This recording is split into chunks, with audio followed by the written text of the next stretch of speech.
Good evening sir. Sir, गर्मी में diarrhoea या दस्त बच्चे को बार बार क्यों होता है? गर्मी के मौसम में डायरिया बहुत ही कॉमनली देखा जाता है। क्योंकि गर्मी के मौसम में क्या होता है कि एक तो अनहाइजेनिक फूड होते हैं, और गर्मी का मौसम जो होता है वो बैक्टीरिया के लिए फेवरेबल होता है। तो गर्मी का मौसम होता है तो बैक्टीरिया बहुत तेज़ी से ग्रो करते हैं। तो जहाँ पे अनहाइजेनिक फूड रहेगा या बच्चा हैंड वॉश नहीं किया, कुछ भी पाया मुंह में डाल लिया, तो बैक्टीरिया पेट में चला जाता है। तो डायरिया काफ़ी कॉमन गर्मी के मौसम में होता है। और बच्चों में क्या होता है कि जैसे ही डायरिया हुआ, दस्त हुआ, उल्टी हुआ, तो शरीर में पानी की कमी हो जाती है।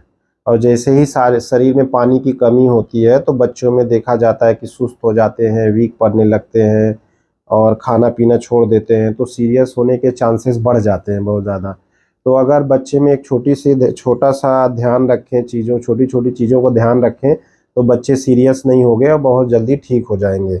उसमें जैसे ही उल्टी हो, बच्चों को दस्त हो या ओरल इंटेक पुअर हो, तो ओआरएस का घोल, ओरल रिहाइड्रेशन थेरेपी होता है। ओआरएस जो इलेक्ट्रॉल आता है, तो बहुत से मदर्स को ओआरएस बनाना नहीं आता है। ओआरएस जो है, जो बनाया गया है, बहुत ही अच्छा थेरेपी है डायरिया के लिए, बहुत ही अच्छा दवा है। लेकिन उसको सही तरीके से बनाएंगे तब वो काम करेगा। उसमें जैसे कि बड़ा पाउच है वो 1 लीटर में डाला जाता है, छोटा पाउच आता है जो 200 ml में डाला जाता है। तो वो उतना उसका जो अमाउंट है इलेक्ट्रॉल का पाउडर का, वो उतने ग्राम उतने पानी के लिए बनाया जाता है। कुछ मदर्स उसमें थोड़ा सा चम्मच से लेके डालती हैं, बनाती हैं, तो वो नुकसान करता है। क्योंकि वो जो है उसकी ऑस्मोलैरिटी, जो गाढ़ापन है, वो बदल जाता है। अगर उसको सही तरीके से बनाया जाएगा तब वो अपने बहुत अच्छे से काम करता है। अगर उसको सही तरीके से नहीं बनाया जाएगा तो अच्छे से काम नहीं करता है। तो ओआरएस का घोल बनाने का जो तरीका है कि 1 लीटर का जो बड़ा पाउच है 1 लीटर में बनाए, और जो छोटा पाउच है वो 200 ml में बनाए। उसके पैक में पीछे लिखा भी रहता है। अब ये होता है कि ओआरएस का घोल कई बार इमरजेंसी में नहीं अवेलेबल है, तो घर पे बनाना चाहें तो 1 चुटकी नमक, 4 ग्राम नमक और 40 ग्राम शुगर, एक फिस्ट ऐसे अगर शुगर ले लें और 1 लीटर पानी में मिला दे तो एक होममेड ओआरएस तैयार हो जाता है।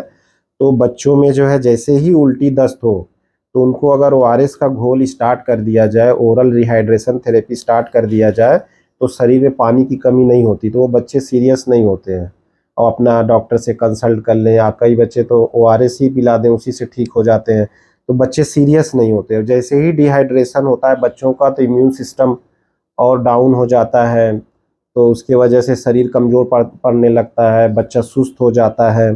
तो ओआरएस जैसे ही उल्टी दस्त हो स्टार्ट कर दें तो ये सारी चीज़ों से बचा जा सकता है।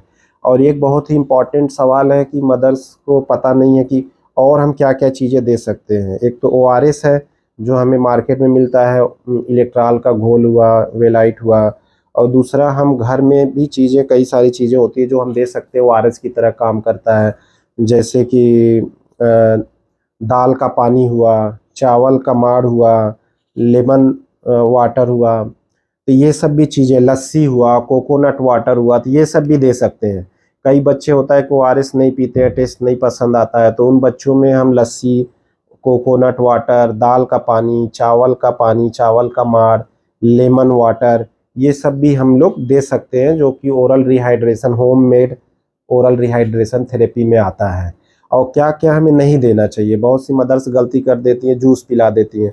अब जूस जो होता है वो और डायरिया को बढ़ा देता है। वो उसका जो गाढ़ापन होता है, ऑस्मोलैरिटी ज़्यादा होता है, तो वो पेट में जाके और पानी को खींच लेता है और लैट्रिन से बाहर हो जाता है पानी, और डिहाइड्रेशन बढ़ जाता है। तो जूस ये अलाउ नहीं होता है। कार्बोनेटिव हुआ जैसे कि कोका कोला, फ्रूटी जूस, ये सब एकदम अवॉइड होता है बच्चों में अगर डिहाइड्रेशन है। और जो सादा पानी है वो बच्चों को दे सकते हैं, लेकिन सादा पानी उतना एब्जॉर्ब नहीं होता है। जो ओआरएस का घोल होता है, ओआरएस का घोल जो होता है, इलेक्ट्रॉल का घोल, उसमें सोडियम, पोटेशियम और ये सब अप्रोप्रिएट अमाउंट में होता है। और ग्लूकोज उसमें अप्रोप्रिएट अमाउंट में होता है। वो जो भी पेट में जाएगा तो उसमें ग्लूकोज डिपेंडेंट सोडियम चैनल जो होता है वो डायरिया में डिस्टर्ब नहीं होता है, तो उससे वो एब्जॉर्ब हो जाता है। सादा पानी पिएंगे और सारा पानी पिएंगे तो वो उतना एब्जॉर्ब पेट नहीं करेगा। जब ORS का घोल सही तरीके से बना के दिया जाएगा तो वो फुल्ली एब्जॉर्ब होता है, तो हाइड्रेशन बहुत जल्दी, पानी की कमी बहुत जल्दी पूरी होती है। तो ये एक बहुत ही अच्छा मेडिसिन है ORS, उसको सही तरीके से बना के यूज करें तो बच्चों को बहुत ही डायरिया, उल्टी, दस्त में अगर स्टार्ट कर दिया जाए सही टाइम पे तो बच्चे सीरियस होने से बच जाते हैं और जल्दी ठीक हो जाते हैं। अगर बहुत बच्चे नहीं पीते हैं तो एक और इम्पॉर्टेंट हुआ, जैसे लेमन है, लेमन वाटर दे सकते हैं। एक है जैसे कि तरबूज हुआ, उसमें भी नमक लगा के दे सकते हैं। लस्सी हुआ, नमक डाल के दे सकते हैं। तो ये सब भी जो है ओरल रिहाइड्रेशन की तरह काम करता है। अगर ORS बच्चे नहीं पी रहे हैं तो उनको इन सब चीज़ों को देते रहे तो हाइड्रेशन मेंटेन रहेगा, तो बच्चे सीरियस नहीं होंगे। Thank you.